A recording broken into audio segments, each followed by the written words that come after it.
কেউ চলে যেতে চাইছে, তাকে যেতে দাও। প্রয়োজন পড়লে দরজা পর্যন্ত এগিয়ে দিয়ে আসো।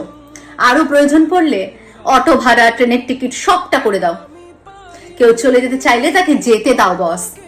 আমি কি করেছি, আমার সাথে এমন কেন করছো, এইসব প্রশ্ন ভিত্তিহীন। হার্শ রিয়েলিটি হলো, তুমি কারো থেকে যাওয়ার জন্য আকাশের চাঁদ এনে দিলেও যদি তারা মনে করে যে থাকবে না, তারা সেই চাঁদের মধ্যেও খুদ বার করে চলে যাওয়ার কারণ খুঁজবে। কাজেই কারোর জন্য নিজেকে বদলে ফেলার আগে 10 বার ভাবো। হতে পারে তুমি যাকে নিজের পৃথিবী বানাবে তার জীবনে তুমি কিছুই না।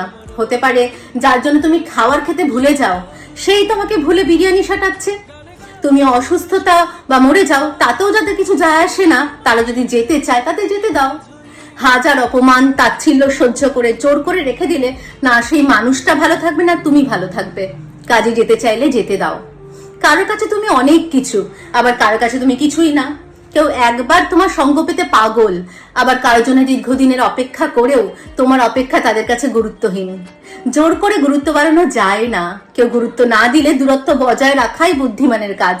আসলে আমাদের প্রত্যেকেরই একটা জার্নি থাকে, শুরু থেকে শেষ পর্যন্ত এই জার্নিতে প্রচুর মানুষের সাথে আমাদের দেখা হবে।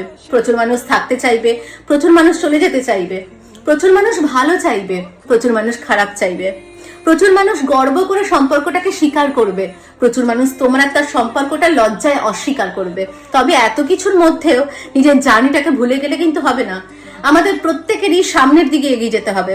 পুরনো অতীত যা কষ্ট দেয় সেগুলো ঝেড়ে ফেলে দিয়ে নিজের জন্য, পরিবারের জন্য ভালো থাকতে হবে। আর এই ভালো থাকার যাত্রায় কেউ ভালো না থেকেও চলে যেতে চাইলে তাকে যেতে দাও। যে যেতে চায় তাকে যেতে দেওয়াই ভালো।